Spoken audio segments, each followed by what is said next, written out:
commencer cette petite discussion autour d'une question intéressante, évidemment. Le journalisme politique s'enseigne-t-il? Donc nous avons 3 intervenants, dont Pierre Savary, qui est directeur de l'ESJ Lille.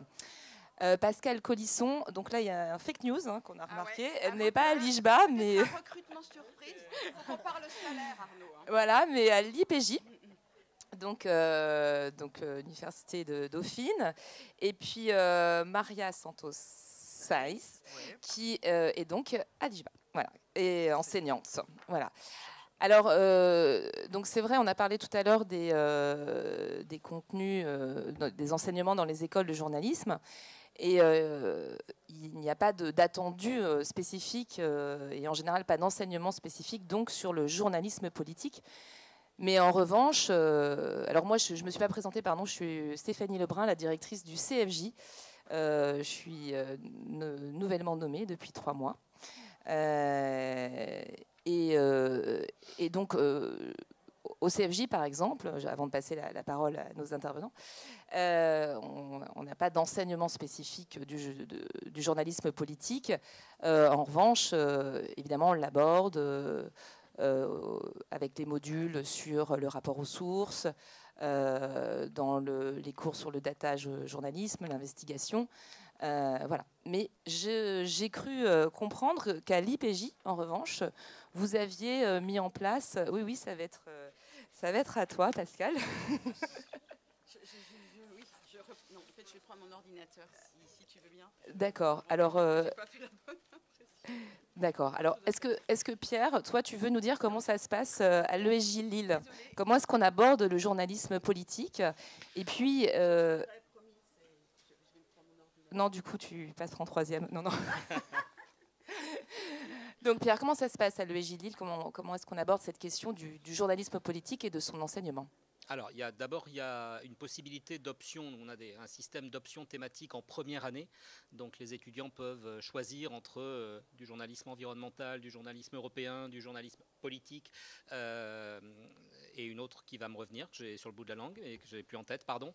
Et là, c'est 18 heures en première année qui sont sur 18 heures plus en enseignement et en petite salle, en petits groupes, mais pas de travaux pratiques, de réflexion, de rencontres. Et on additionne ça ensuite d'un travail sur le terrain, souvent un travail dans lequel on inclut de l'interview. Ça, c'est en première année. En deuxième année, c'est, comme tu viens de l'évoquer, c'est diffus à l'intérieur des différentes sessions. Alors, les années électorales sont un peu particulières. On a souvent des projets, comme dans d'autres écoles, des projets un peu typés et qui vont vraiment suivre. Là, ça a été tous les soirs pendant un mois une émission Twitch. Voilà. Et donc là, on a en revanche un enseignement plus politique, et notamment on va y baser par exemple la session interview sur l'interview politique, où on va colorer, on va dire, des exercices thématiques comme ça. Mais donc c'est ce bloc en première année optionnel, et en deuxième année à la fois incorporé tout le temps à l'intérieur des sessions de reportage ou d'interview, avec un appui plus fort les années électorales. Mais est-ce que ça a toujours été comme ça, ou est-ce que ça a pris un peu plus d'ampleur ces dernières années? Ça a pris un petit peu plus d'ampleur ces dernières années. Ce découpage et ces options, elles sont assez récentes. Il y a 20 ans, il y a 15-20 ans de ça, il n'y avait pas typiquement, spécialement ce travail-là. Et à la fois, moi, je pars un peu du principe, entre guillemets, que le journalisme politique, ou le journalisme qui va traiter des questions politiques, il va traiter des questions sociétales, judiciaires, politiques. C'est un journalisme, c'est le journalisme comme les autres. Et il n'y a pas totalement de spécificité, et on s'aperçoit quand même qu'il y en a quelques-unes, notamment au moment du recueil de l'interview, notamment parce que le personnel politique que l'étudiant en journalisme et que le journaliste va ensuite avoir à fréquenter, sur le jeu de l'interview, c'est pas les mêmes personnes qu'on va rencontrer que dans d'autres sujets. Donc il y a quand même cette spécificité-là que l'on creuse. Oui, c'est vrai, parce qu'on peut dire que tout est politique. Et en même temps, est-ce qu'il faut développer des compétences particulières pour traiter des sujets politiques ou de façon politique? Est-ce qu'il y a des profils particuliers? Qu'est-ce qu'on doit apporter dans les enseignements spécifiquement? Est-ce que vous avez mis des choses en place à l'Institut pratique du journalisme? à l'Institut de pratique du journalisme, en 2 mots, comment ça s'organise. Donc je suis désolée, en fait c'est Eric Naon qui devait effectivement présenter cela parce que même si on fait du journalisme politique en M1, et il y a d'ailleurs 2 étudiantes qui pourraient en parler, il y a vraiment un parcours en M2 et c'est Eric Naon qui est en charge des M2 qui est vraiment focalisé sur le journalisme politique. Donc c'est pour ça que je reprends un peu le flambeau parce qu'il ne pouvait pas être là. Juste en 2 mots, donc nous le principe effectivement c'est de dire qu'il doit y avoir un tronc commun en M1. Donc il y a quelques cours de politique et de journalisme politique. Et donc à l'IPJ, comme on est attaché à Dauphine, on a des enseignants effectivement de Dauphine en sciences politiques et des enseignants de journalisme politique qui sont eux-mêmes des journalistes politiques. Avec l'idée aussi, il y a quelques années, de se dire qu'à un moment donné, on se rendait compte que c'était un petit peu déconnecté. Il y avait le monde universitaire et le monde des journalistes, et on essaie de plus en plus, à la fois dans le journalisme politique et d'ailleurs dans tout ce qui est autour de l'économie, d'avoir effectivement une cohésion et même des moments en commun où l'universitaire et le journaliste vont travailler ensemble sur un projet, par exemple, et une restitution. Donc très clairement, nous on s'est dit que c'était important le journalisme politique, mais on se pose des questions, on y reviendra peut-être dans une deuxième partie, parce que les étudiants et les étudiantes en journalisme s'interrogent aussi au vu de la façon dont ce qu'ils présuppose comme étant le journalisme politique est pratiqué dans les médias, et en particulier en audiovisuel. Il y a quand même une petite différence avec l'écrit et puis ce que l'on entend sur les matinales et ce que l'on voit à la télé. Et donc, mais je pense qu'on y reviendra peut-être dans un deuxième temps sur l'évolution et les réflexions, avec l'idée que le recherche de la petite phrase, que ça sert à rien, que c'est que du buzz, que c'est pas du fond. Il y a un vrai questionnement, on se pose la question de savoir si on maintient ce parcours. Mais en 2e année, en tout cas, c'est un parcours fort, c'est-à-dire qu'on leur demande de choisir entre 3 parcours, donc le journalisme politique et social, donc avec une journaliste dans un média politique, un enseignant universitaire. Ils ont aussi des cours de politique sociale et acteurs sociaux et organisation de l'État déconcentré. Donc c'est un parcours très très lourd, effectivement, en 2e année. Et donc l'enseignement, il y a à la fois de la théorie et de la pratique. Et donc si pour préparer un petit peu cette intervention, parce que comme c'est pas moi qui la suis, je sais assez mal ce qui se fait, m'occupant pas du tout de ces étudiants en M2 temps plein. Donc j'ai demandé à Mariana Grépinet, qui est donc notre enseignante en journalisme politique. Elle part du principe qu'effectivement, elle pose beaucoup de questions sur les attentes des étudiants et des étudiantes au départ. Elle voit un peu leur réticence, donc elle est clairement dans l'approche de terrain, la rencontre des acteurs et en particulier des acteurs locaux, parce que la politique, c'est pas que effectivement ces personnes très haut placées dans l'État qui rebondissent sur la petite phrase de quelqu'un d'un autre parti. Ce n'est pas que ça. Et donc elle va vraiment les accompagner aussi dans des mises en situation, les accompagner sur la façon dont elles vont interviewer ces personnes, parce que, comme tu l'as dit, Pierre, interviewer une personnalité politique qui est souvent média traînée, c'est quand même pas la même chose que de faire, même si tout est politique et même si c'est transverse, on est bien d'accord, mais en tout cas, c'est pas la même chose en termes effectivement de façon d'interviewer ces personnes. Et donc, je vais m'arrêter là et on y reviendra peut-être après. Donc, c'est vraiment du terrain. Il y a des visites à l'Assemblée, des rencontres. Cette année, ils ont rencontré Richard Ferrand, des élus, etc. Et aussi aller dans les mairies, comprendre comment ça fonctionne. Donc l'idée, c'est que la politique, ça se décline à tous les niveaux et pas seulement de ce qu'on entend parfois médiatiquement et ce qui en tout cas fait le buzz, pour essayer de les amener à avoir une autre vision. Et j'ai mené aussi une petite enquête auprès des étudiants et des étudiantes qui ont choisi le parcours cette année, donc je pourrais peut-être vous faire une petite restitution de leurs ressentis, leurs attentes au départ, leurs idées, ce qui s'est passé et aujourd'hui, voilà, comment ils s'inscrivent dedans. Merci beaucoup, on y reviendra effectivement. Donc, alors, comment ça se passe à l'IJBA ? Écoutez, à l'IJBA, on est vraiment très attaché au journalisme politique.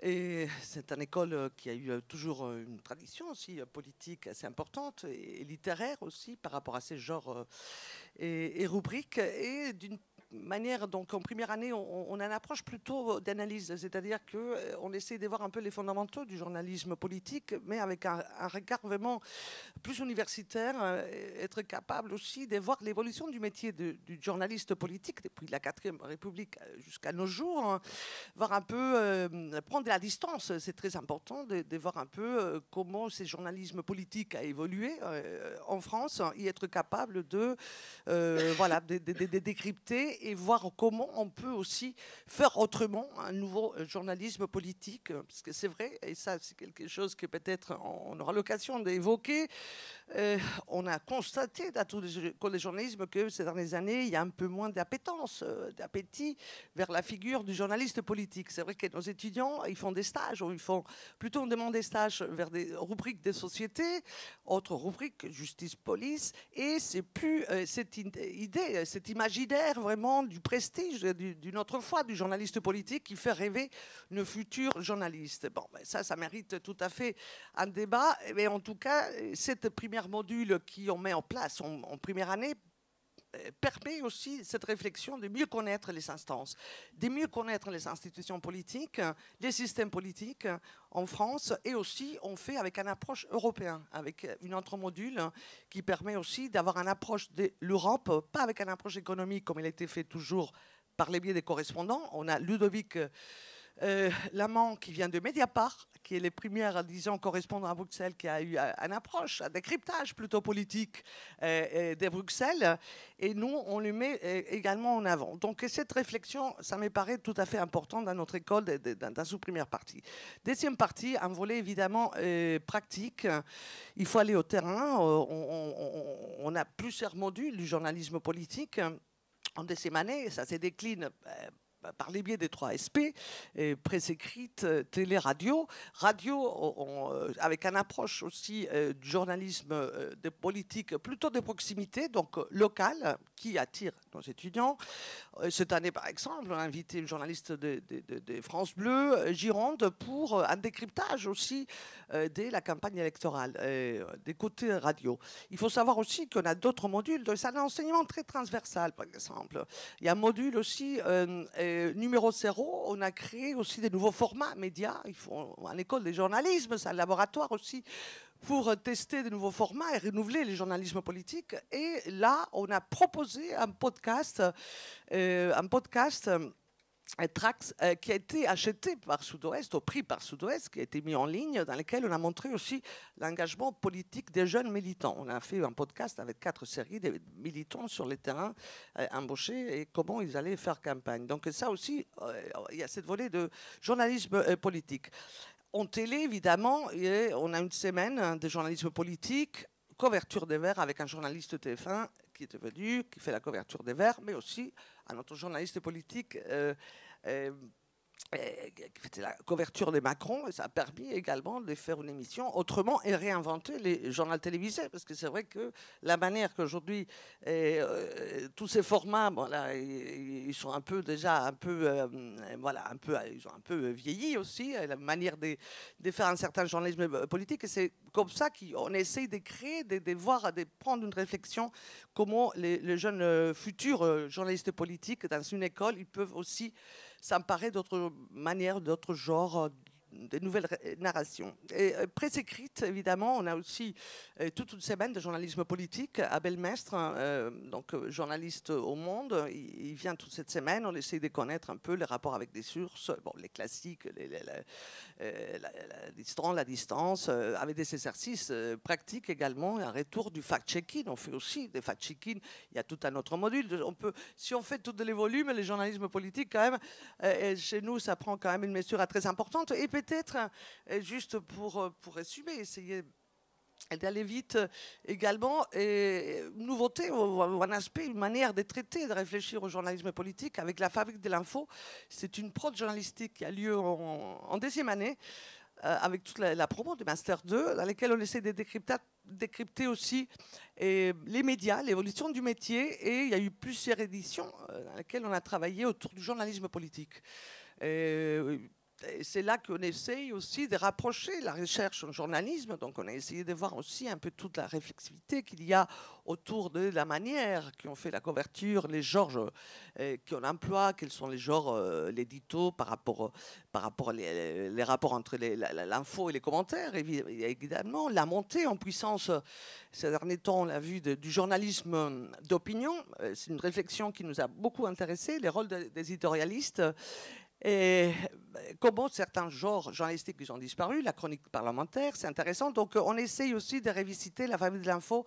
Je vous invite à regarder. C'est une prod que je mène, donc je peux vous en parler très largement. Cette année, elle a été consacrée justement à la montée du journalisme d'opinion, mais c'était la fabrique d'une élection. Donc, on a fait la couverture de la campagne électorale, comment les médias, avec tout l'univers Bolloré, les choix des éditorialistes, la montée de certains éditocrates, enfin, tout ça, on essaye aussi de prendre la distance. En école de journalisme, il y a il y a la pratique, il y a aussi toutes ces techniques, compétences qui sont vraiment très nécessaires pour être opérationnelles, mais c'est aussi un lieu de réflexion.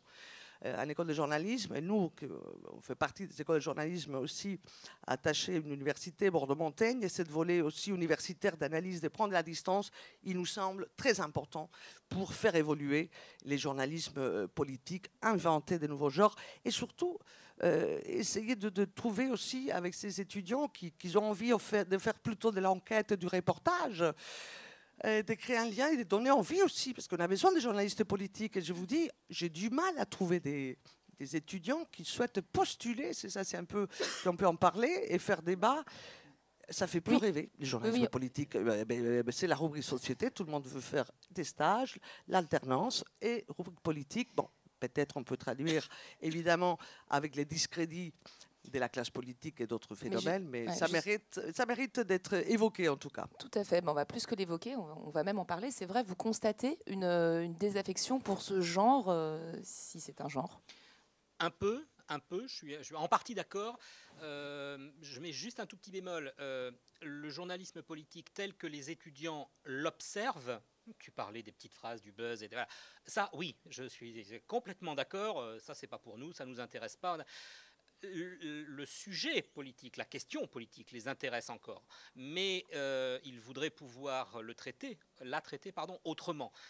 Et sont parfois, en gros, est-ce que j'y vais parce que j'ai peur de ne pas pouvoir réussir à apporter ma graine, à apporter ma pierre à l'édifice, à faire évoluer une manière de faire. Donc je ne suis pas sûr qu'ils soient moins intéressés, ils sont un peu effrayés de la manière dont ils l'observent, l'observation étant parfois bien faite, parfois un petit peu moins aussi. C'est plus ça, moi je vois plus cette nuance-là, parce que le sujet les intéresse toujours. Parfois, c'est décliné dans d'autres rubriques. Environnement, parfois, il y a l'engagement, une manière aussi de traiter l'environnement d'une manière très politique. Mais c'est vrai qu'il y a moins de demandes des stages, en tout cas, pour les services, peut-être une manière plus politique, politicienne de découvrir l'actualité qui porte moins d'intérêt par rapport à d'autres époques où toute la promo, il voulait être passé par cette service qui donnait du prestige. Vraiment, il y avait une reconnaissance aussi du journaliste politique. Et maintenant, c'est plutôt la rubrique société. J'imagine que vous aussi. Alors, est-ce qu'il y a une différence dans cette désaffection en fonction des médias? Enfin, je veux dire, est-ce que la petite phrase, c'est plutôt la télé, la radio? Est-ce que la presse écrite, vous constatez aussi moins d'envie de travailler dans les services politiques des journaux? Alors, pour répondre, effectivement, juste j'ai oublié de dire tout à l'heure, oui, mais c'est pareil, je pense que comme Pierre et Maria, au-delà de ces cours spécifiques, évidemment, quand on est en session télé, radio, enfin, j'en ai même pas parlé, mais bon, on est en journal école, on est en conf de rédac, il y a des sujets politiques, on traite de la politique. Pour rebondir sur ta question, et pour faire un peu le lien avec tout ça, nos jeunes ne sont pas déconnectés de la jeunesse française, c'est-à-dire qu'ils ont, je pense, une conscience politique absolument et extrêmement forte, mais elle ne se reconnaît pas dans les institutions actuelles, dans les formes démocratiques actuelles. Et je vois la même chose. Moi, j'ai un ancien étudiant avec qui on discutait pendant la campagne présidentielle, qui est en poste depuis 2 ans dans un média et qui m'a dit, moi, je ne vote pas à la présidentielle. Voilà. Et c'est un excellent journaliste par ailleurs, mais il ne vote pas. Voilà. Donc, cette question-là, elle est quand même très, très présente. Ils sont politisés. au sens effectivement de la citoyenneté, hein, au sens des enjeux politiques et du transverse sur le politique. Mais traiter la politique pour la politique, c'est vraiment quelque chose qui est compliqué. Et donc, nous, par exemple, pour vous donner j'ai regardé les chiffres de ce parcours-là, cette année. Donc, on a 3 parcours en M2, politique et sociale, économique et sociale, et international et européen. Donc, ils sont 7 en politique et sociale, 10 en économie et sociale, et 12 en international et européen. Et ils sont plus nombreux parce qu'au départ, ils étaient 4 en politique, parce qu'avant, les apprentis en 2e année ne pouvaient pas avoir accès à ces parcours parce que c'était un petit peu compliqué de combiner tout ça. Et en fait, on les a inclus. Donc, du coup, en fait, non, ils auraient été 3. Il y a 4 apprentis, finalement, qui sont venus renforcer la partie politique. C'est pour dire quand même qu'il y a un questionnement. Oui.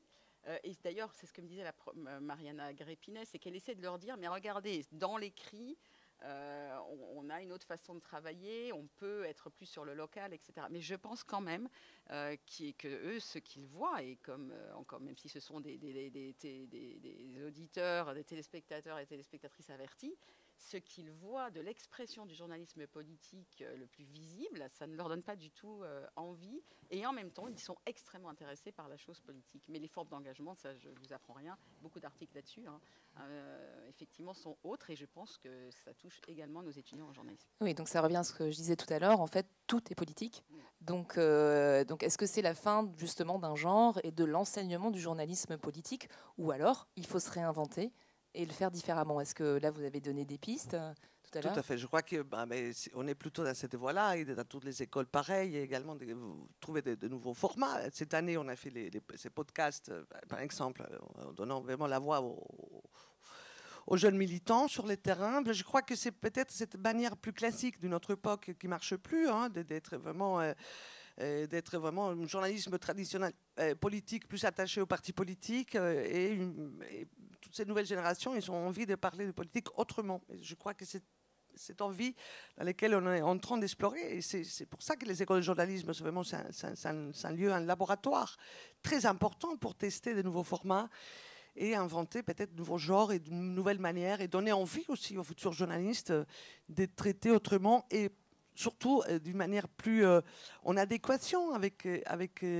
l'opinion publique, avec les gens, et être plus attachés. Parce que quelque part aussi, quand on voit les baromètres de la Croix, Kandar, chaque année également, voilà, à quel point c'est un peu inquiétant, la désaffection de la part de certains citoyens par rapport à la couverture du politique, et les discrédits des journalistes politiques parfois, mais c'est très lié aussi à cette manière de faire d'une autre époque qui correspond à changer et essayer d'être plus proche du terrain et vraiment raconter. Mais ça commence, je vois par exemple comment certains médias commencent à raconter aussi et partir un peu partout en France, faire une couverture du politique plus proche du terrain, des véritables attentes des Français, et de pas se soumettre à l'agenda politique. Et donc, c'est détaché pour pouvoir vraiment faire notre métier. Ça, c'est très important, en sachant qu'on est dans un monde où la communication, elle est tellement verrouillée, de pouvoir être maîtrisé notre propre agenda médiatique. Vous voyez, ça, c'est très important aussi. Et moi, j'y crois, cette volonté des nouvelles générations dans lesquelles nous, on est en train de former. Tu as raison, parce que, juste à titre d'exemple, l'étudiant qui a remporté l'année dernière le prix CFJ Parisien Innovation, il a proposé le traitement de la campagne avec des contenus vidéo diffusés sur TikTok. Et en fait, c'est lui qui a eu cette idée. Il a eu l'idée lui-même de traiter de la chose politique, mais sur le réseau social TikTok. Et c'est ce qui a convaincu le Parisien non seulement de le retenir pour ce prix, il l'a remporté, mais en plus de le mettre en application. C'est-à-dire que ça a vraiment fonctionné, et ça a été un énorme succès. Il y a eu énormément de vues, donc ils vont continuer ce format-là. Donc c'est pour aller dans ton sens. C'est vrai qu'à la fois, effectivement, les étudiants qui sont là, on vous donnera la parole tout à l'heure, parce qu'on parle beaucoup de vous, donc on a envie de vous entendre. Mais aussi la volonté des médias de traiter la chose politique différemment, puisque c'est aussi ce que les lecteurs attendent. Enfin, bien ce que tu disais, on est dans un contexte général. Donc, une fois que c'est dit, du coup, comment on s'adapte dans les écoles de journalisme, est-ce que justement on réfléchit à essayer d'aller peut-être aller chercher ce que les jeunes, les étudiants ont envie d'apporter dans ce champ politique? Est-ce que Pierre, tu veux dire des choses là-dessus? Oui, juste un point là-dessus. Par exemple, nous, sur cette année, sur la couverture de la campagne présidentielle, et je repense à celle d'avant et celle d'avant, la manière dont on l'avait fait.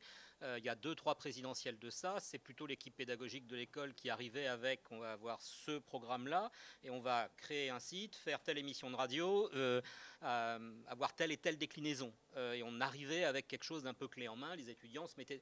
Là, on a commencé par, vous allez commencer par, 1, réfléchir, 2, inventorier, inventer ce que vous voulez faire et argumenter sur pourquoi est-ce qu'on va le faire comme ça, mais quelle est la volonté éditoriale, quel est derrière le support qui va servir, et on a commencé par une semaine pleine de brainstorm, pardon pour le mauvais français, mais de réflexion sur ce qu'on veut faire, comment on peut le faire, comment ça a été fait ailleurs. Moi j'observe d'élection en élection, là c'est le traitement en fait et le format qui va d'abord être important. C'est pas que ça. Et une fois qu'on a évacué la question du format, il y a derrière le fond, évidemment, et ce qu'on veut faire, bref.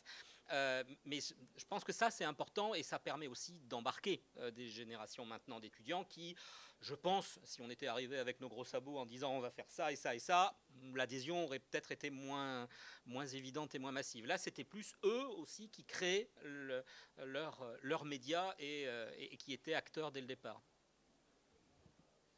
Tout à fait. Mais, par exemple, cette année, on a eu plusieurs productions, donc notamment La Fabrique de l'info. Ça nous a permis également de voir un peu la fabrique de l'élection, les choix médiatiques des médias et la manière aussi de voir également la différence des lignes éditoriales.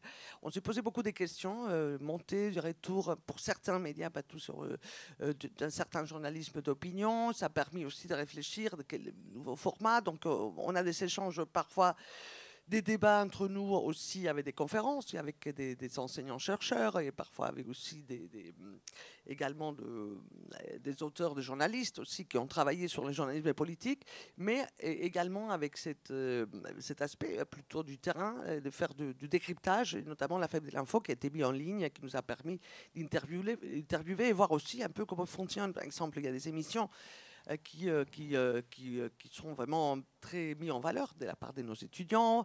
Par exemple, je parle, c'est en l'air de France 5, évidemment, une émission qui traite les politiques, mais sans politique. Ça, c'est quelque chose qui est quand même très pris. Enfin, vraiment, il a été très valorisé de la part de nos étudiants aussi. On voit aussi cette envie aussi de ne pas suivre, de ne pas faire du suivisme, notamment au journalisme politique. Vous voyez, de rompre avec des pratiques qui sont de notre époque, une envie aussi de renouveler un peu les genres du journalisme politique. Et donc ça me semble important qu'on puisse donner les moyens de s'exprimer, de réfléchir, de voir, de décrypter la ligne éditoriale des plusieurs médias, radio, presse écrite, et par la suite être capable, évidemment, de proposer, d'inventer, et toujours en pensant aux lecteurs, téléspectateurs, etc. Parce que c'est ça qu'il faut renouveler aussi, la confiance, hein, après tous ces résultats un peu inquiétants qui nous ont donné depuis quelques années les baromètres de la Croix. On a un travail, un effort très important pour renouveler cette confiance, et c'est là que les écoles jouent, je crois, un rôle très important pour les années à venir, enfin tout modestement, je crois. Je suis complètement d'accord. Et là-dessus, sur l'évolution envisagée, nous, on se demande si ça doit être encore un parcours en tant que tel, parce que ça prend beaucoup d'heures, et voilà. Ou alors, s'il ne faut pas le réinjecter, effectivement, de façon transverse. Là, je cite la citation, je cite Mariana, qui a bien conscience de ça et qui dit « J'utilise la politique pour faire d'autres choses, tout est politique. Et en faisant de la politique, ce qu'elle dit aux étudiants et aux étudiantes, tu as accès à d'autres sujets. » Donc, elle est vraiment là-dedans. Et alors, je ne sais pas si c'est le moment, mais après, je pourrais aussi citer les étudiants pour voir un petit peu leur appréhension par rapport à ce qui s'est passé et comment ils envisagent. Si, c'est intéressant. Alors, alors, je commence par je ne sais pas si c'est une mauvaise nouvelle, mais sur ils ont été 6 à me répondre sur 7. Et donc, il y en a une qui veut être journaliste politique et pas les autres. Alors qu'ils ont tous adoré les cours. adoré, mais vraiment. Et ça veut dire quoi pour elle être journaliste politique, justement? Qu'est-ce qu'elle envisage exactement? De traiter de la politique, mais c'est vrai qu'elle ne le décrit pas en tant que tel. Ce qui est dit, et ça en fait, quand je dis quel journaliste politique voulez-vous être, en fait, c'était ma dernière question. Donc elle dit, je veux être une journaliste politique qui n'oublie pas le temps de l'enquête, notamment pendant les périodes électorales, lorsque les infos se suivent en zapping, donc cette idée vraiment de rapidité. Je leur ai demandé aussi pourquoi ils ont choisi le parcours politique et social. Là, c'est clairement un effet d'aubaine parce qu'il y avait les présidentielles. Donc, je ne sais pas ce qui va se passer l'an prochain. Ça va peut-être être un effondrement. Et qu'attendiez-vous de ce parcours avant? Donc, c'était vraiment, oui, connaître les façons de faire, apprendre à gérer le off, etc., etc. Alors, le cours, tout le monde dit, ils ont dépassé mes attentes. Chaque cours, on avait en face de nous un acteur, un politique, un journaliste politique invité. Donc ça, c'est vraiment le fait de rencontrer des gens de terrain, etc. Ça a été vraiment vécu comme on a touché du doigt la réalité, effectivement, en dehors du buzz de ce qu'était l'action politique au quotidien sur le terrain. Ça, c'est extrêmement fort.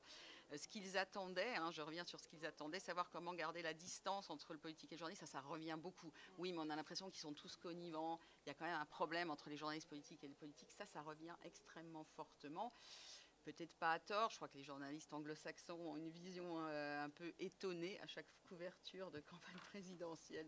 Le fameux off. Voilà. Donc, que tirez-vous de ces enseignements? Que la politique est tout de même un monde à part. C'est-à-dire que même dans l'idée que tout est politique, ils trouvent qu'il y a quand même quelque chose de spécifique. Pour être honnête, j'ai l'impression qu'il y a quand même du copinage. Donc ça revient beaucoup. Quand je demande quel journaliste politique voulez-vous être, je ne veux pas être journaliste politique, je veux être reporter. Donc bon, voilà. Et sinon, je vous cite quelques verbatim, c'est une matière journalistique bien particulière. La question du réseau, il est très important, il se cultive à chaque instant, mais est-ce que ce réseau est un atout ou au contraire, est-ce qu'il ne nous emmène pas dans la connivence que l'on dénonce? Et après, la question du transverse est quand même forte. Par exemple, une étudiante qui s'intéresse beaucoup aux sujets sociétaux dit « J'ai envie d'écrire sur des sujets culturels et sociétaux, donc il me semblait cohérent aussi de me spécialiser dans la politique parce qu'encore une fois, tout est politique. Je pense que c'est très, très présent. Et la difficulté quand même de ces intervenants spécifiques, le principal défi pour transmettre leurs propos reste encore de rayer la langue de bois et les généralités. Là, j'ai encore un verbatim d'une autre étudiante. J'ai choisi ce parcours parce que la politique est dans tout ce qui nous entoure. Donc, ils ont conscience de cela. Et je pense que c'est pour ça que j'ai dit, c'est peut-être à nous de voir si ça doit être un focus particulier ou s'il ne faut pas effectivement travailler différemment. Là, je ne veux pas être journaliste politique, mais tout ce que j'ai appris va me servir.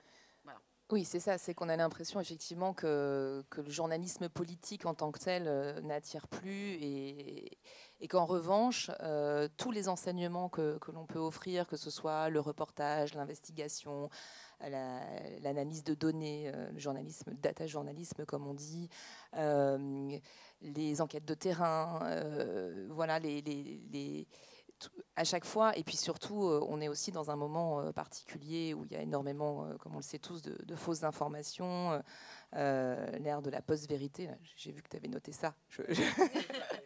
Non, mais c'est vrai. Et aussi le mélange entre opinion et journalisme, enfin parfois la confusion. Donc c'est d'autant plus important, on va dire, que dans tous les enseignements, Pierre, tu nous diras ce que tu en penses, de rappeler à chaque fois, c'est le travail d'une école de journalisme, les bases du journalisme, les bonnes questions à se poser, penser contre soi-même et bien faire la différence. Notamment, on dit, voilà, ils ont envie de créer leurs propres médias, on peut faire du journalisme politique ou du journalisme sur un réseau social. Et en même temps, c'est notre rôle, nous, est d'autant plus important et nécessaire de bien expliquer qu'effectivement, on peut créer son média, mais ce n'est pas pour dire ce qu'on pense. C'est différent, non ? Oui, et ça rajoute en complément de ce que tu viens de dire et que je partage complètement. Il y a beaucoup de questionnements sur le militantisme, le journalisme d'opinion. Est-ce que je m'estime engagé? Oui, mais alors donc puisque je suis engagé, alors il y a la version j'y vais à fond et je veux faire du journalisme politique, mais voilà, avec mes convictions en étendard, ou alors parce que je suis engagé, c'est surtout quelque chose que je ne veux pas faire, parce que j'ai très peur de me griller, ou parce que je pense qu'il faut une vraie barrière et je me la pose là. Ça, c'est des débats qu'on a assez fortement avec des étudiants. C'est très vrai sur la question politique, ça l'est aussi sur la question environnementale, je trouve, où cet engagement qu'il peut y avoir sur, oui, mais en fait, si je suis vraiment engagé... Enfin, voilà, je vais faire l'interview de quelqu'un qui, peut-être pas le plus grand des climato-sceptiques, mais qui peut avoir des... Ben non, je ne peux pas aller l'interroger. Ah ben si, je dois aller l'interroger, je suis journaliste, mais je ne peux pas le... Mais, voilà, ce questionnement-là et ce brassage, moi je le vois sur ces deux domaines, la politique et les questions environnementales au sens très large. Oui, c'est vrai que c'est une rubrique qui parfois il peut être même plus politique, hein, on le voit, hein, il y a l'engagement plus clair d'un journal aussi dans l'approche de l'environnement. Et je crois qu'également dans nos étudiants, je fais la même chose. Avant de partir, j'ai changé depuis quelques années. En plus, comme enseignante chercheur, je m'intéresse beaucoup à la question politique par ailleurs. On a travaillé ensemble avec Pascal et tout un réseau du CEGER à l'imaginaire des futurs journalistes. Et c'est vrai que chaque année, tu te souviens, on a fait toute une enquête auprès de nos étudiants, chaque promo, pour savoir un peu quel journalisme ils rêvaient, les journalistes de référence, l'univers des références. Et hélas, ces derniers temps, ce n'était pas toujours les journalistes politiques, n'est-ce pas? C'était plutôt des journalistes du terrain. Mais c'est normal aussi, on est dans une école, on a envie de faire un journalisme autrement qui soit plus proche du terrain, de la réalité, des vraies préoccupations des gens. Et ça, c'est tout à fait légitime. Donc, nos étudiants, c'est vrai que moins d'appétit dans un premier temps vers la rubrique classique, disons, politique, mais par contre, il y a une appétence pour environnement, société, où il y a aussi de la politique, il y a des choix, et il y avait des genres parfois on peut pratiquer également dans le journalisme politique. Donc la politique, nous, on traite aussi, on l'évoque d'une manière transversale, en sachant que nos étudiants, comme vous dites, ils s'emparent aussi de tous ces débats. Et voilà, est-ce que parfois on risque d'être militant si on fait un choix de tels médias? Et cette montée aussi du journalisme d'opinion, hein, qui interpelle à nos étudiants, et ces retours, notamment par rapport à la ligne éditoriale. Et c'est des débats qui sont très présents au sein de notre école. Et parfois, c'est vrai que des étudiants avec un parcours en sciences politiques, parfois, ils sont plus, disons, dedans, hein, que d'autres. C'est quelque chose qu'on a pu constater, mais c'est très intéressant de voir comment ça a évolué. Et il y a une envie du politique, ils suivent l'actualité, mais autrement. C'est plus comme avant. Oui, oui, vas-y, je te laisse. Je voulais juste rebondir sur quand tu dis ils ont envie de terrain. En fait, ils ont parfois du mal à se dire que le journalisme politique, ça peut être aussi du journalisme de terrain. Évidemment. Ils le voient comme un journaliste de déjeuner. Des meetings. De porte-corridors cachés, de chuchotements, de rumeurs, etc. Ouais. Et ça, c'est assez intéressant. Et j'avais un échange aussi avec certains et qui me disaient qu'ils ne sont pas tout à fait en accord avec la vision qu'Emmanuel Macron a de sa relation aux journalistes. Mais je ne sais pas si vous vous souvenez, au début de sa présidence, il avait dit, et là, ça résonne quand même chez les étudiants, il avait dit, mais en fait, quand il justifiait le fait qu'il ne souhaitait pas forcément se prêter au jeu de la presse et de l'interview, il disait, mais moi, je ne vois pas l'intérêt d'un... Enfin, je ne sais pas s'il a dit exactement comme ça, mais c'était l'esprit d'un journalisme politique. Quand je vais dans une ferme... j'aimerais plutôt être suivi par le journaliste en charge des questions d'agriculture. Quand je vais dans un lycée, par le journaliste en charge de l'éducation. Et la question que tu posais, qu'est-ce qu'est un journalisme politique? Je pense que c'est ça, cette réflexion. C'est très compliqué finalement. Est-ce qu'on peut être uniquement sur la politique politicienne? Parce que je pense que c'est un peu l'image que les étudiantes s'en font. Donc comment renverser un peu la vapeur pour instaurer du politique de façon transverse? Mais du coup, est-ce que ça doit être un enseignement en tant que tel? C'est vrai que c'est encore un petit peu tout ça aujourd'hui. Je veux dire, quand on voit le travail de Gérard Davet et Fabrice Lhomme, par exemple, effectivement, eux qui décortiquent la chose politique, qui en font des articles et des séries dans Le Monde Incroyable et des livres, et même des pièces de théâtre, c'est tout à fait passionnant. Évidemment, il y a aussi une confusion peut-être avec l'éditorialiste politique et la recherche de la petite phrase, et aussi sur les réseaux sociaux, etc. Et puis, il y a aussi quelque chose peut-être que les étudiants voient, c'est comment les politiques se comportent vis-à-vis des journalistes. Il y a énormément de violence entre le refus de parler, entre les insultes. Alors moi, pour la petite histoire, j'ai passé 4 ans de ma vie au Brésil. Et quand je vois comment Jair Bolsonaro s'adresse aux journalistes, c'est un peu le même style que Trump, parfois on assiste aussi en France à des choses comme ça. Donc c'est vrai que ça donne pas très envie de rentrer dans le cercle proche des politiques. Mais j'avais envie de revenir sur ce que tu commençais à aborder tout à l'heure, Pierre, sur effectivement le journalisme et militantisme. Et ça, c'est vraiment un défi très fort auquel on est confronté dans les écoles de journalisme. Et ça nous intéressera peut-être d'avoir votre avis tout à l'heure, vous les jeunes dans la salle. Parce que c'est vrai, on constate, vous me direz si c'est la même chose dans vos écoles, que beaucoup aujourd'hui de candidats ont envie de faire une école de journalisme pour faire passer leurs opinions, leurs combats. Et en même temps, certains disent, oui, je suis engagé dans une association, est-ce que c'est grave, est-ce que je dois en parler, etc. Donc il y a vraiment une confusion entre ce qu'est l'engagement, le militantisme et le journalisme. Est-ce que Pierre, c'est ce que tu commences à parler de ça tout à l'heure, est-ce que tu constates aussi ça et du coup, la position des écoles face à ça, face à ces candidats, elle n'est pas facile? Non, elle n'est pas facile. Oui, je le constate. Alors c'est difficile empiriquement. Est-ce qu'il y a une augmentation forte? J'irai peut-être pas jusque-là, je ne peux pas le quantifier ou le ressentir. Voilà. En revanche, oui, très régulièrement, on dit à des étudiants, mais ton opinion là-dessus, on s'en fout. C'est pas la question et c'est pas ce que le public attend. Rapporte-lui des faits, vérifie ses faits, source-les, amène-les, contextualise-les. Et ton opinion, ça pourra, le cas échéant, faire un édito à un autre moment. Ça pourra, mais en tout cas, c'est pas ça, c'est pas l'angle de ton sujet. Enfin, on revient à des notions journalistiques qu'on brasse en permanence et dans toutes les sessions. Mais oui, régulièrement, il faut quand même le rappeler. Peut-être un petit peu plus maintenant qu'avant. Là-dessus, j'avoue que je suis pas complètement. Peut-être parce qu'aujourd'hui, il y a l'envie, je pense, d'un engagement. Oui. Cette fameuse neutralité, objectivité journalistique, elle est un petit peu remise en cause. Elle est questionnée. Elle est questionnée, elle est plus quand même aujourd'hui qu'elle ne l'était il y a quelque temps, très clairement. Tout à fait d'accord. C'est vrai que l'engagement, parfois, on évoquait tout à l'heure, il passe plutôt vers d'autres rubriques, environnement, parce que vraiment, ils sont plus engagés aussi. Je comprends aussi cette envie aussi de traiter cette actualité qui est vraiment très importante et qui prenne un essor journalistique. On voit les pages, les rubriques, les suppléments sur le réchauffement climatique et tous les problèmes auxquels nous sommes confrontés. Donc, c'est plutôt de l'engagement. Je le vois aussi. Parfois, on a un étudiant qui dit bon, mais je préfère faire un choix et faire dans un média plus engagé. Hein. On n'est pas dans les militantismes genre Mediapart.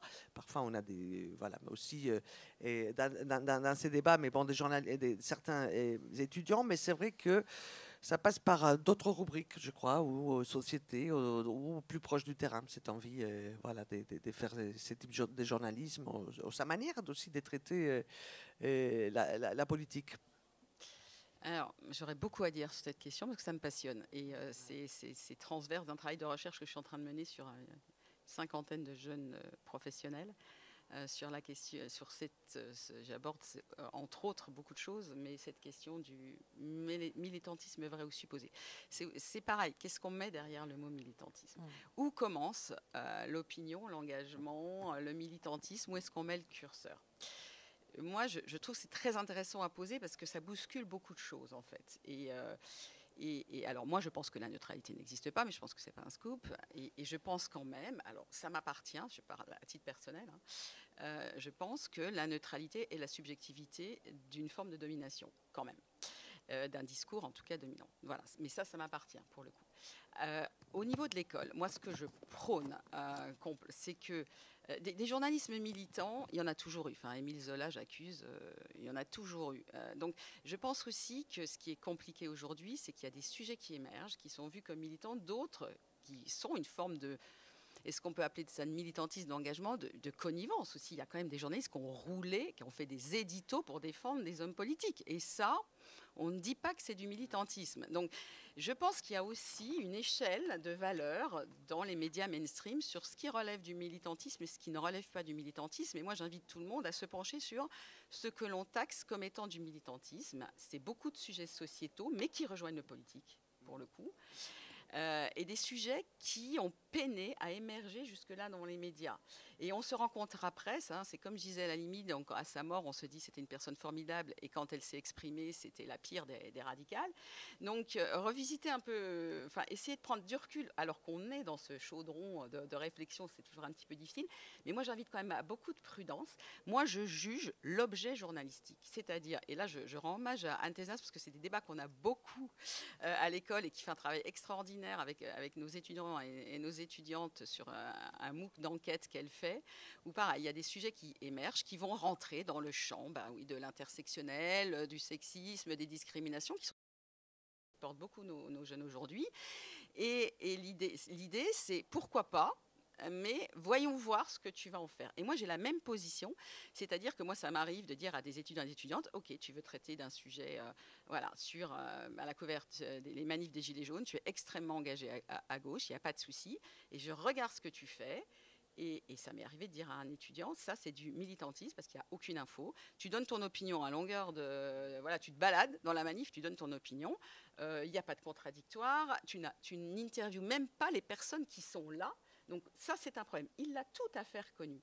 Mais moi, je pense que tout sujet peut être journalistique et qu'encore une fois, parce qu'on s'intéresse, voire qu'on est engagé dans ces situations, être dans un déni de compétences ou d'honnêteté, parce que plus que la neutralité, je préfère le mot d'honnêteté, c'est à questionner.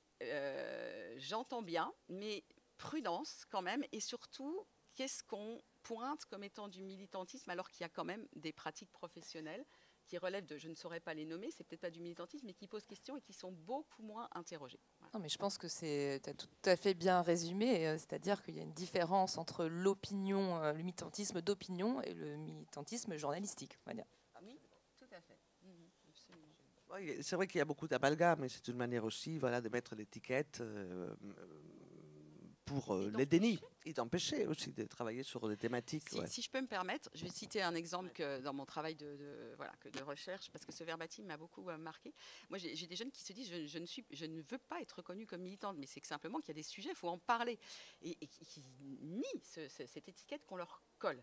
Et il y a une jeune journaliste qui voulait parler des violences obstétricales bien avant que ça fasse l'objet d'une grande couverture médiatique. Donc c'était quelques mois, pas bien avant. Donc elle le propose à sa rédaction, et son red chef lui dit non mais la militante de service c'est bon, c'est pas un sujet, il n'y a pas de sujet. Et en fait elle dit mais en fait c'est pas, je le proposais pas parce que j'estimais qu'il y avait un sujet, parce que j'ai envie qu'on en parle. Je suis tombée sur les chiffres nationaux d'épisiotomie et les bras m'en sont tombés. Je me suis dit mais c'est massif, c'est pas connu, il y a un véritable sujet. Et voilà, c'est pas du militantisme, c'est qu'il y a un sujet mais qui n'est pas porté à la connaissance publique. Ça concerne énormément de personnes, enfin plutôt des personnes femmes qui se sexuellement, et donc elle ne comprenait pas ce procès en militantisme, et c'est un sujet qui a explosé quelques mois après d'ailleurs et qui a été traité. Donc c'est typiquement un exemple entre qu'est-ce que l'on projette comme étant du militantisme et qu'est-ce qui est réellement du militantisme. Mais ça, c'est intéressant parce que ça veut dire aussi, tout à l'heure, on parlait à l'atelier précédent de comment préparer les journalistes à être pigistes, etc. Ça veut dire que dans nos écoles, il faut qu'on soit conscient aussi de comment préparer les journalistes engagés ou militants, je ne sais pas quel mot choisir, pour pouvoir en fait réussir à convaincre, avoir évidemment la formation journalistique qu'on la donne, mais aussi à dépasser les préjugés, les stéréotypes, etc. auxquels ils vont faire face. Et ça, c'est des choses où en fait on est là pour les aider. Moi, je suis tout à fait d'accord. Moi, je crois qu'avant tout, il faut un engagement avec la vérité. Ça, c'est la première chose qu'on apprend dans une école. Donc, on peut être engagé, mais engagé avec la vérité. J'aime beaucoup citer, excusez-moi, Albert Camus, après mon livre sur Albert Camus, journaliste, comme référence. Donc, il avait dit que les goûts de la vérité n'empêchent pas la prise des partis. Et parfois, il y a des fois où il y a des injustices, des perdants, des victimes. Une fois qu'on a fait notre travail journalistique, on a vraiment croisé les sources, on a mis les contradictoires, mais voilà, la réalité, c'est ça. Il y a un engagement avec une réalité qui permet de démontrer des réalités inattendues. C'est pas du militantisme, mais c'est vrai qu'aujourd'hui, avec sur l'étiquette du militantisme, c'est une manière aussi de mettre à l'écart, de censurer et discréditer. Et il faudra être attentif aussi et apprendre à nos futurs journalistes à argumenter et aussi comment faire avec des rédacteurs en chef parfois qui voilà, essayent de dissuader, de traiter des réalités parce qu'il y a une ligne éditoriale. Voilà, c'est quelque chose qu'ils ne veulent absolument pas voir. Donc ça aussi, ça fait partie des enjeux, nous, à porter avec les jeunes journalistes, je pense. Merci beaucoup. Est-ce qu'on va passer la parole à la salle? Pierre, tu as quelque chose à ajouter sur ce thème avant de... Juste un mot rapide en appui de ce que Pascal disait juste avant. Tu parlais d'objet journalistique et de jugement sur un objet journalistique. Moi, la démarche journalistique, c'est ce qu'on veut vraiment observer. C'est ce que tu évoques, c'est ça. Et ça, c'est effectivement des discussions qu'on a eues. Moi, j'ai souvenir très récemment d'étudiants disant « Ouais, mais... » puisqu'on sait que moi je suis plutôt engagé dans telle cause, je ne peux pas proposer tel sujet. Mais si, propose-le et il sera jugé sur la démarche que tu vas mettre en place. Mais alors c'est vrai que si tu portes sur toi, et encore une fois avec bombarde et trompette en permanence ton militantisme, bien sûr que la première impression c'est... Mais peut-être que tu peux gommer un peu ça pour que justement ça soit bien sur cette démarche que tu vas mettre en place que tu puisses être jugé. Mais ça aussi, oui, c'est une évolution qui est assez nette. Oui. Alors, je pense que vous avez peut-être des choses à dire là-dessus, étudiants, futurs étudiants. Est-ce qu'il y a des questions, des envies d'ajouter un commentaire, tout simplement? Un témoignage, une expérience? Oui.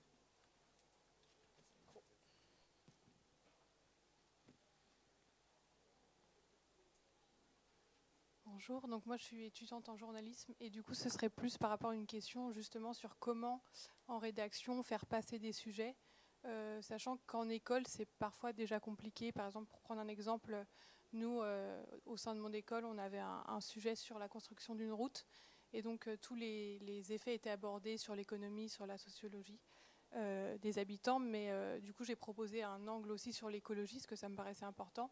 Et à ce moment-là, on m'a reproché d'être militante ou d'avoir justement être trop proche de ce sujet-là, alors que pour moi, ne pas en parler, c'était aussi peut-être une erreur, parce qu'on n'en parle pas, donc c'est aussi militant de cacher ça.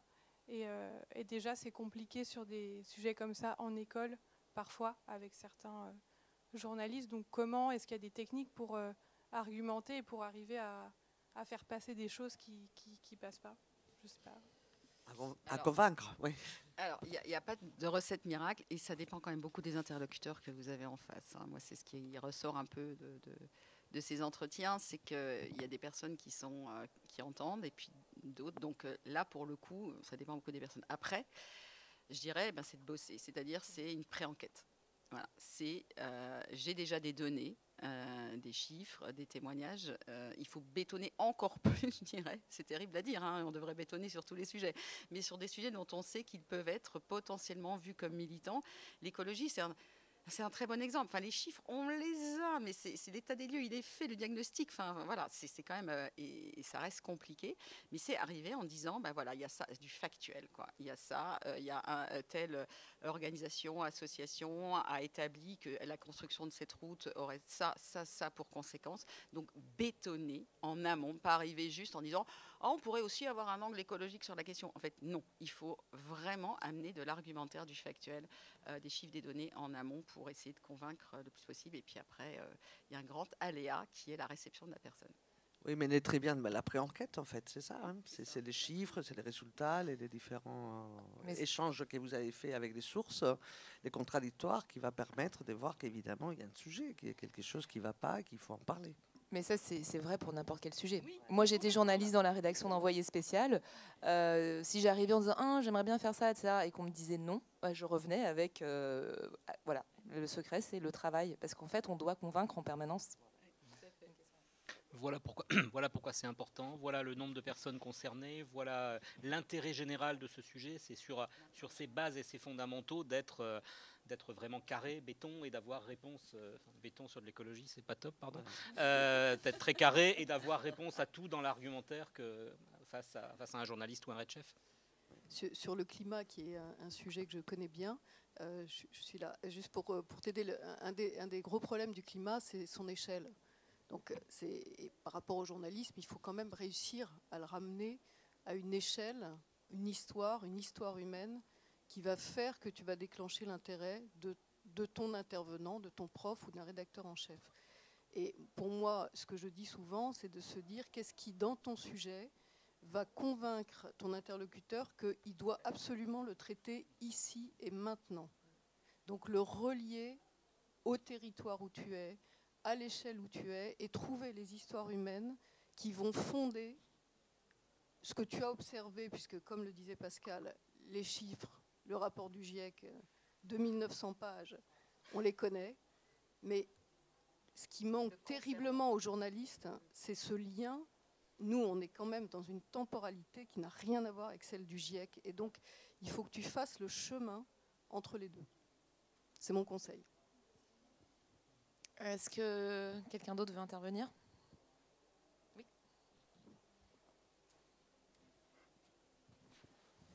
Bonjour. Du coup, si j'ai bien compris, en fait, on peut traiter de tous les sujets à partir du moment où on a une démarche qui est journalistique. C'est avant tout la démarche qu'on juge plus que le résultat. Non, pas justement le résultat, mais que le sujet qu'on va aborder. Oui, après, il faut s'inscrire quand même dans une ligne éditoriale. Il faut quand même avoir conscience de son environnement professionnel. Donc, effectivement, il y a des sujets qui peuvent faire sujet, mais peut-être pas pour tous les médias. Et puis après, il faut qu'il y ait un intérêt. C'est-à-dire que ce n'est pas juste « j'ai envie de parler de ça », il y a un intérêt pour le grand public à connaître cela. Il faut quand même que ce soit... Alors, ce mot, on l'utilise beaucoup, ce mot concernant en journalisme. Après, c'est vrai que c'est un peu compliqué parce que c'est vrai que moi, dans ma carrière, j'ai été 25 ans journaliste. Quand je proposais des sujets à une rédaction en chef et qu'on me disait ça ne va pas intéresser le lecteur, en fait, connaissant la personne, je savais à 80% qu'en fait, ça ne l'intéressait pas cette personne. Donc, le concernant, c'est très mouvant tout ça. Mais il faut quand même avoir un petit peu dans le contexte le fait qu'effectivement, ça doit concerner au-delà de 2 personnes, quoi. Enfin, j'exagère un peu, et que ça s'inscrit aussi dans une ligne éditoriale. Il y a quand même. Alors après, la ligne éditoriale, c'est pareil, c'est un peu flou. C'est-à-dire qu'entre l'UMA et le Figaro, on se doute bien que voilà. Et après, le reste, c'est un peu flou. Moi, j'ai participé aussi, quand j'étais dans un média, à des groupes lecteurs, parce qu'on voulait refaire une nouvelle formule. On voulait savoir ce qui pouvait intéresser le lecteur. Et c'est hyper intéressant, parce qu'en fait, on a fait des groupes A, groupe B, groupe C. Moi, j'ai participé à plusieurs groupes. Et d'abonnés, donc a priori de personnes qui s'intéressaient à notre contenu. Et en fait, entre le groupe A et le groupe B, j'avais tout et l'inverse. Et on est sorti de là en disant, en fait, qu'est-ce qu'on va mettre dans notre nouvelle formule? Parce que finalement, ce qui intéresse le lecteur, c'est un peu compliqué. Et on peut aussi décider parfois de prendre des risques en disant, c'est pas trop dans le scope ce sujet, mais on pense que ça peut quand même faire sujet. Donc voilà, c'est très vaste quand même la notion de qu'est-ce qui va effectivement, qu'est-ce qui est en capacité journalistiquement d'être porté à la connaissance publique. Voilà, il y a des grandes lignes un peu politiques, on va dire, dans la ligne éditoriale, et le reste, c'est aussi savoir trouver ce qui peut intéresser le plus grand nombre par rapport à son environnement professionnel, en tout cas dans le média où on le porte.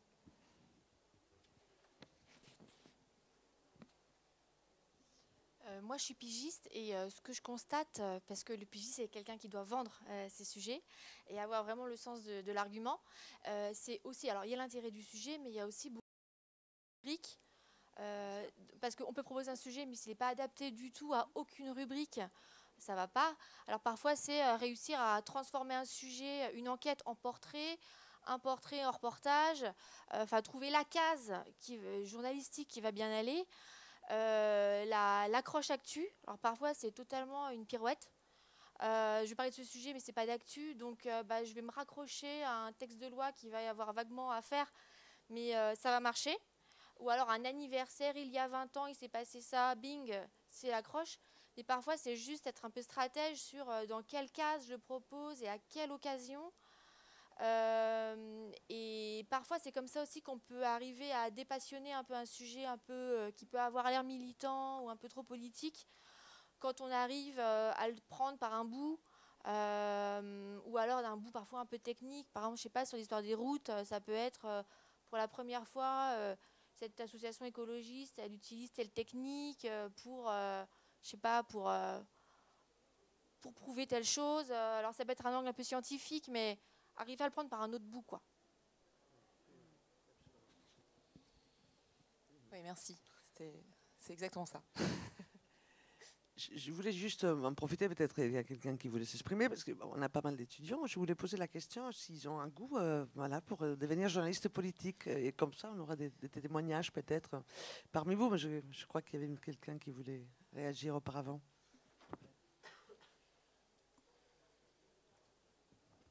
Bonjour, je m'appelle Credo Tété, je viens du Togo, je suis journaliste professionnel.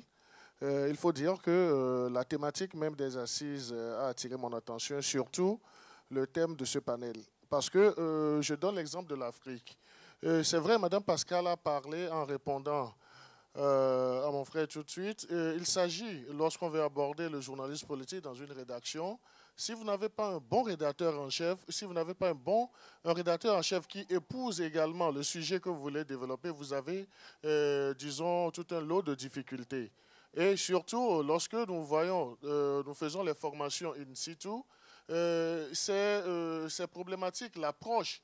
Des fois même, vous avez de très bons sujets, mais quand le rédacteur en chef ou bien le directeur de la rédaction est de l'autre côté de la rivière, donc vous avez toutes les difficultés. Mais cela ne doit pas nous décourager parce que lorsque vous pensez au sujet politique à traiter, vous devez avoir un angle, vous devez choisir des angles et privilégier un angle de traitement. Donc avec ça, je crois qu'on arrive facilement à convaincre le directeur de la rédaction ou le rédacteur en chef de laisser l'exercice se faire et après, s'il y a des insuffisances, au cours d'une conférence de rédaction, au cours bien dans des échanges avec le rédacteur en chef, on peut essayer de faire beaucoup de choses. Donc je crois que c'est vrai, la façon dont vous avez abordé le sujet, c'est tellement riche. Le journalisme politique, on ne peut pas dire que c'est enseigné comme ça, mais en Afrique, un constat est sûr, c'est que tous les journaux ou bien tous les journalistes veulent débattre du sujet politique. Donc on fait des efforts de notre côté aujourd'hui d'aller sur le terrain de la culture, d'aller sur le terrain du développement. Je me rappelle en 2004, lorsque j'étais venu en France pour la première fois pour faire ma spécialisation, et lorsque je leur ai dit que j'ai choisi le journalisme culturel, ils m'ont dit, toi tu vas faire quoi avec la culture dans un pays comme le Togo ? Et si tu faisais le journalisme politique. Donc c'est vous remercier. J'ai bien envie de retourner sur les bancs, de venir, mais j'ai un problème. Lequel des instituts choisir? Parce qu'il y a 4 instituts autour de la table.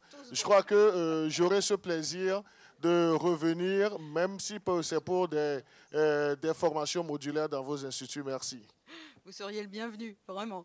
Je vais juste rebondir sur ce que vous dites parce que c'est hyper intéressant. Un petit peu la marge de manœuvre vis-à-vis d'une rédaction en chef. C'est vrai que souvent les rédactions en chef sont des journalistes qui sont partis du terrain parfois depuis un certain temps. Et ça c'est la nature humaine, ils ont des idées qui ont parfois, je pense que la meilleure confrontation avec la réalité c'est le terrain, et quand on est déconnecté du terrain, c'est un petit peu compliqué effectivement d'être toujours en prise avec réellement certaines évolutions. Après vous avez 2 types de rédaction en chef, mais ça je l'apprends à personne, les personnes qui sont capables d'écouter, les personnes qui vont sur le terrain et les autres. Et oui, et quand on lit cet ouvrage que je cite très très souvent, La banlieue du 20h de Jérôme Berthaud, donc avec une observation effectivement sur la façon dont le JT de France 2 traite des questions de banlieue, on a de quoi être désespéré, puisqu'il montre que malgré toutes les chaînes, malgré tous les éléments de la chaîne de production, en fait, on a une idée de la façon dont on va traiter la banlieue, qui est l'idée quand même d'une rédaction en chef, et que même si on a des journalistes qui sur le terrain voient autre chose, se disent mais finalement c'est pas ça, finalement j'ai trouvé des témoignages qu'au bout du compte, on arrive quand même à un pourcentage assez désespérant à une restitution qui colle à la vision de la personne qui n'est pas sur le terrain. Donc si on reste là-dessus, on est un peu désespéré. Mais il y a plein de contre-exemples. Et moi, c'est ce que je dis aux étudiants, aux étudiantes. Oui, vous aurez toujours à être confronté à une hiérarchie, à une personne qui a des idées. Tout le monde a des idées préconçues sur un sujet avant d'y aller. Ça, c'est universel. Mais vous avez toujours la possibilité, de choisir l'angle, comme vous l'avez dit, de choisir les personnes à qui vous allez donner la parole. c'est énorme parce que soit le head chef, alors là, il y va vraiment en disant tu vas interviewer telle personne et ça peut arriver. J'ai des exemples comme ça, mais en général, on vous laisse faire votre boulot. Donc, vous avez quand même toujours une marge de manœuvre aussi, même si c'est parfois encadré, même si c'est parfois difficile, même si c'est parfois de la négo. Et encore une fois, de l'argumentaire. Ok, on est parti sur cette idée-là, et moi aussi, parce que je ne savais pas trop et c'était ton idée. Mais maintenant, voilà ce que j'ai trouvé. Qu'est-ce qu'on fait avec tout ça? Et quand même, j'ose espérer que la majorité des journalistes, même déconnectés du terrain en rédaction en chef, sont quand même capables d'entendre ce discours-là. Et donc, il y a quand même de l'espoir. Moi, je voudrais juste apporter une petite précision. Au-delà de la personnalité, il y a aussi beaucoup de pression. Il y a beaucoup de pression sur les rédacteurs en chef, les décideurs. Et la pression, ça rejoint ce que tu disais tout à l'heure, elle vient des audiences. Quand tu disais les panels, le lecteur, on était très étonnés. Et ça, c'est terrible. Et surtout que les audiences sont de plus en plus précises. Journal de 20 heures aujourd'hui, on sait précisément quel sujet a marché, quel sujet n'a pas marché, au bout de combien de temps les gens ont zappé. Alors, il y a des modes, on revient à 3 minutes, puis on revient à 1:30, parce que finalement, 3 minutes, les gens zappent, puis finalement, 1:30, ils en ont marre. Enfin, tout le monde se cherche, parce qu'évidemment, c'est pas une science exacte. Sur les plateformes, c'est pire. C'est vraiment, on sait que on va dire le client, c'est un peu ça, il a 5 secondes pour se décider. Si il a cliqué, si au bout de 17 secondes, il est resté, c'est bon, on l'a gagné. S'il est parti avant. Donc, c'est devenu... il y a des instruments d'analyse, en fait, qui font que, voilà, et tous les jours, alors parfois, le jour, j'étais au Parisien, j'ai trouvé ça dingue. Il y avait un panneau numérique et il y avait en temps réel le nombre d'utilisateurs sur l'application Le Parisien. Et je voyais les chiffres qui bougeaient, mais c'est hyper stressant, quoi. Donc, donc tout ce qui est newsroom et effectivement des journaux, sur le numérique, on sait vraiment, mais en temps réel, ce que les gens regardent, combien de temps ils regardent, etc. Du coup, ça change aussi beaucoup. Bon, c'est un petit peu éloigné du thème, mais quoique, parce qu'on a dit que tout était politique, donc c'est politique aussi. Mais du coup, ça change énormément. Donc en fait, là, on dit il faut avoir des arguments, il faut convaincre. Mais évidemment, même si vous travaillez, parfois, vous n'y arriverez pas. Et peut-être que la solution, c'est peut-être effectivement d'être pigiste, en créant un statut de pigiste, pour être bien. Mais c'est ça aussi. Parce que cette liberté, on la gagne comme ça. On se dit, lui, on parlait de cases, de lignes éditoriales, etc. Eux, ils veulent pas. Peut-être que eux, ils vont vouloir, etc. Moi, c'est ce que j'ai fait en créant ma société de production. C'est que du coup, quasiment tous les sujets que j'avais envie de faire, je les ai faits. Voilà. Justement, je voulais compléter, ça me semble très intéressant. On essaie de mieux accompagner, nous tous, à nos étudiants. On essaie de former à la pige, évidemment. Donc, nous, à l'IJBA, par exemple, on a un atelier comment devenir pigiste, avec toutes les approches, évidemment, juridiques, comment on travaille, on fait bien une synopsis, et de cette manière aussi de pouvoir convaincre et proposer un sujet avec lequel on peut se trouver avec un rédacteur en chef qui risque de pas le trouver assez intéressant, parce qu'il a une éditoriale, pour des questions d'audience, on ne sait jamais la réponse qu'il va nous donner. Enfin, en tout cas, cette idée aussi de bien connaître l'environnement de l'écosystème médiatique, c'est contrainte, il y en a, mais être bien armé, et justement pour pouvoir faire un journalisme de qualité, un journalisme de référence, un journalisme proche du terrain, un journalisme proche des vraies envies, un journalisme politique qui parle des réalités du pays, et avec de nouveaux formats. Et ça, c'est vraiment le défi de toutes nos écoles. Et on essaye de surmonter. Mais oui, il y a parfois des censures, d'autocensures. Mais c'est aux jeunes journalistes à être bien armés. C'est pour ça la nécessité d'une école, il me semble toujours important, parce qu'on essaye de plus en plus toujours de mieux les accompagner, de réfléchir. Il y a cette approche aussi de prendre la distance. Par rapport au retour du métier, on a beaucoup d'échanges aussi avec des anciens diplômés qui viennent à l'école à témoigner. Nous, on a les rendez-vous de M+, qui viennent nous raconter un peu comment ça se passe, on apprend des choses, on essaye par rapport à ça d'être réactif. Et en termes aussi des formations, des ateliers, d'échanges, des réflexions, parce que il faut important qu'on puisse offrir toujours ce journalisme rigoureux et des qualités, et qui soit à l'auteur des attentes du public avec lesquels, hélas, a été tellement, à une certaine période, un peu déconnecté.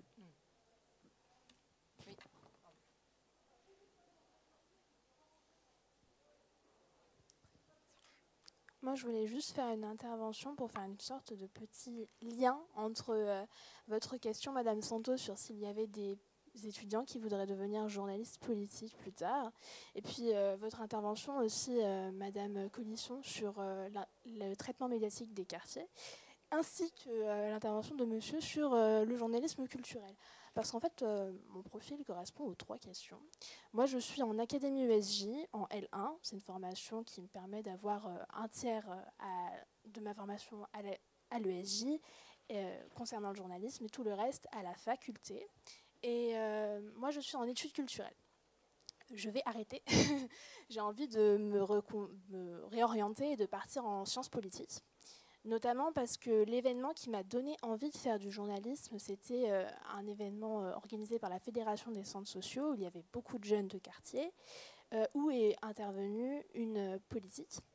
Et le traitement médiatique a été très varié d'un média à un autre, et c'est ce qui m'a donné envie de faire du journalisme. Je me suis dirigée vers la culture parce que j'avais une expérience dans la culture. Et au final, je me rends compte que et je voulais pas partir en sciences politiques parce que c'est quelque chose que je sacralise énormément et en plus, j'avais une très mauvaise image de la politique, jusqu'à ce que je me rende compte que moi-même, en fait, j'en faisais à travers les événements auxquels je participais, à travers mon engagement associatif. Justement, on parlait de l'engagement des jeunes. Moi, je ne m'engage pas dans un parti, mais tout ce que je fais avec l'éducation aux médias et la Fédération des centres sociaux, ce sont des choses qui sont politiques. Et donc, j'envisage de me réorienter en sciences politiques pour cette raison-là. Et peut-être devenir journaliste politique, je ne sais pas. En tout cas, je veux faire de l'éducation aux médias, ça c'est sûr. Bravo. Très bien, bravo. Écoutez, on vous encourage et continuez. Lâchez rien. Voilà, il fallait jusqu'au bout.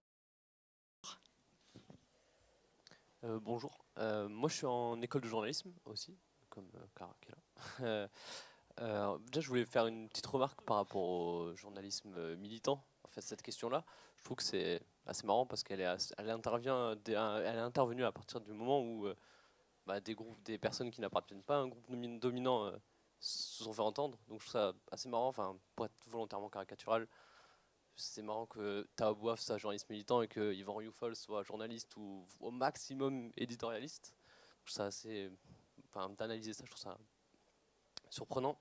Pour en revenir à la question principale qui est l'enseignement de journalisme politique, en fait, vous avez établi un constat de base qui est que dans les médias mainstream, surtout télévisuels, enfin audiovisuels, radio, télé, il y a beaucoup la petite phrase, etc.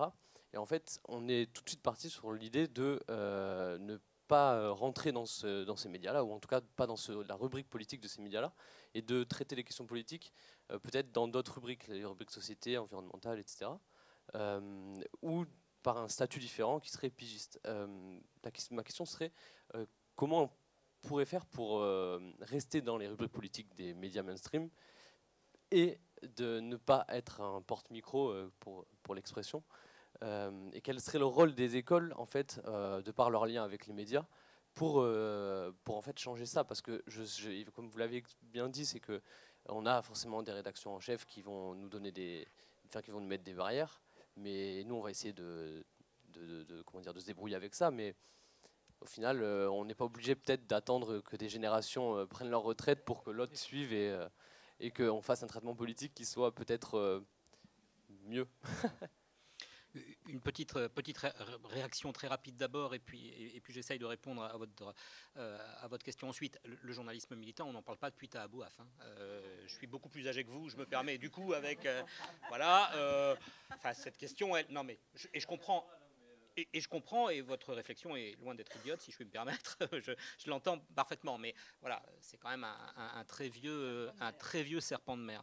Après, je trouve, et c'est là aussi très pertinent, vous mettez le doigt sur la difficulté qu'on a, je regarde mes collègues, mais en tout cas, qu'on peut avoir entre le journalisme tel qu'on le rêve, tel qu'on le désire, tel que l'on souhaiterait qu'il soit exercé et qu'on peut l'enseigner dans les écoles, et le journalisme de la réalité du terrain tel qu'il est actuellement dans telle et dans telle rédaction. Et oui, parfois, et c'est vrai sur ce sujet comme d'autres, voilà la manière dont on souhaiterait que vous, étudiants, fassiez les choses, mais on sait pertinemment que dehors, c'est pas exactement comme ça que ça va être fait. Et puisque vous évoquiez le lien entre les écoles de journalisme et les rédactions, on peut amener des idées, on peut discuter avec des rédacteurs en chef et dire tiens, sur tel type de sujet, voilà ce que nous, les étudiants nous ont proposé là.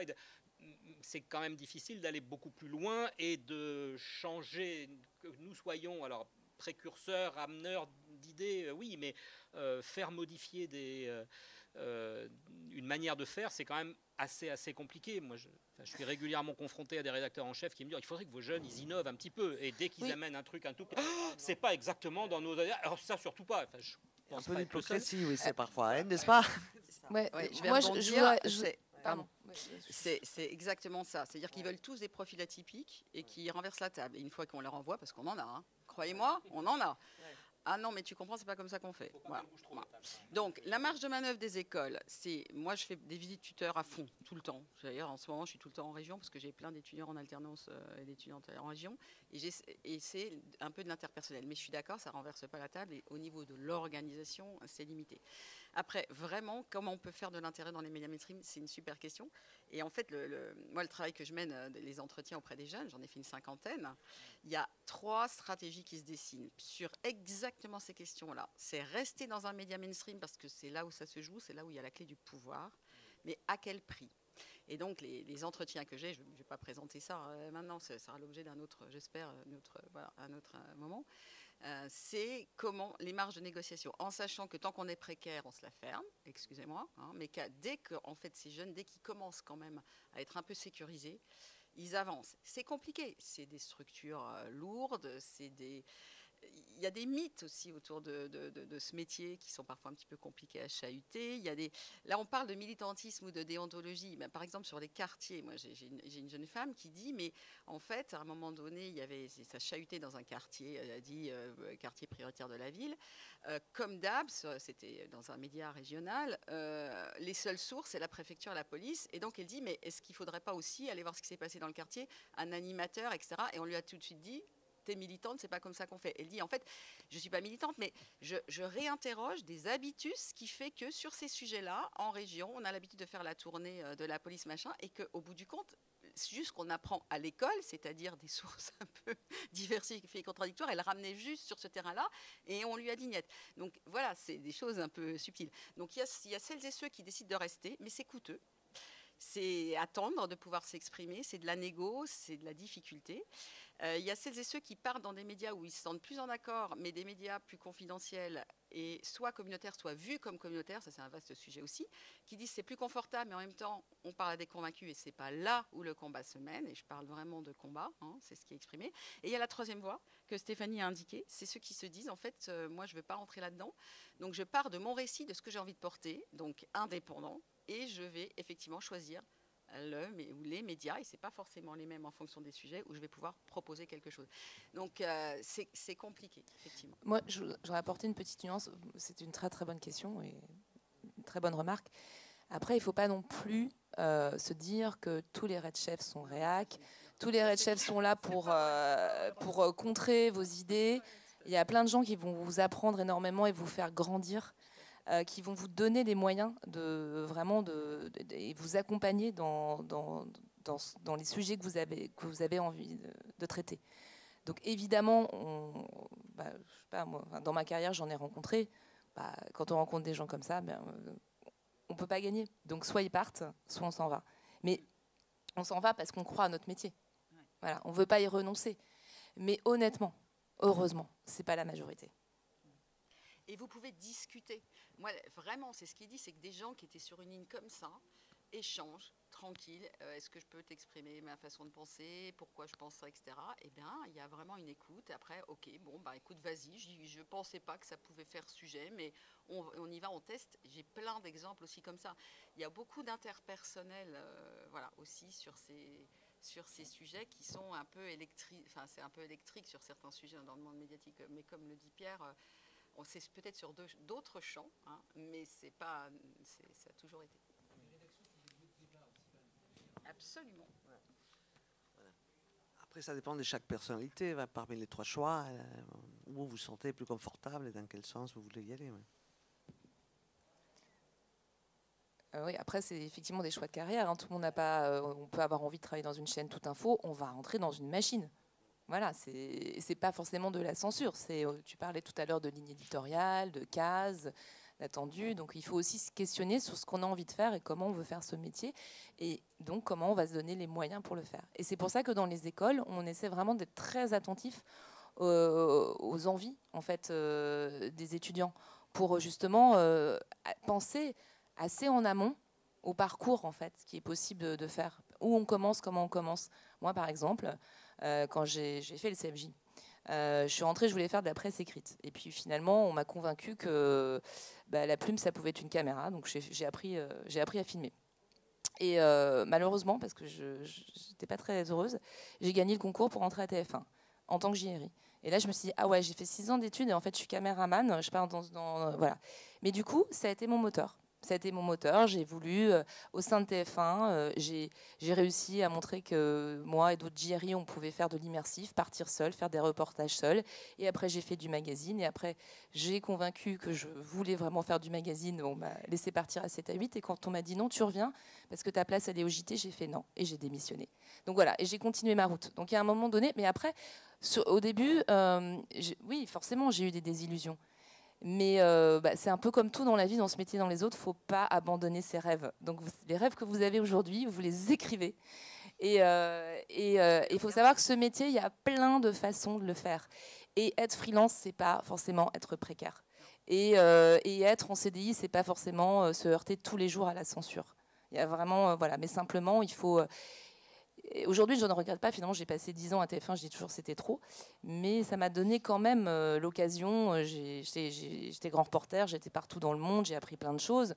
Donc, il faut toujours se dire, bon, OK, je prends ce que j'ai à apprendre. Le jour où j'ai plus rien à apprendre, je m'en vais. Voilà. Mais c'est votre ligne. Voilà. C'est ce que vous avez envie de faire avec ce métier qui est le plus beau du monde. C'est vrai. C'est vrai. Bon, soyez...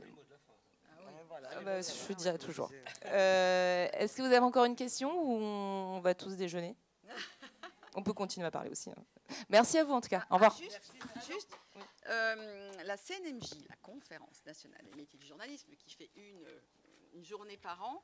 Alors on a un petit peu de retard, ça c'est les actes de l'an dernier, parce que les derniers qui vous intéresseraient, qui sont effectivement sur métier rêvé, métier enseigné, métier réel, qui s'est tenu la semaine dernière. On n'a pas encore évidemment les actes, mais ça c'est quand même sur les nouveaux risques du journalisme. Donc on est sur les risques physiques, psychologiques, le cyberharcèlement, des choses comme ça. Donc n'hésitez pas, c'est open bar.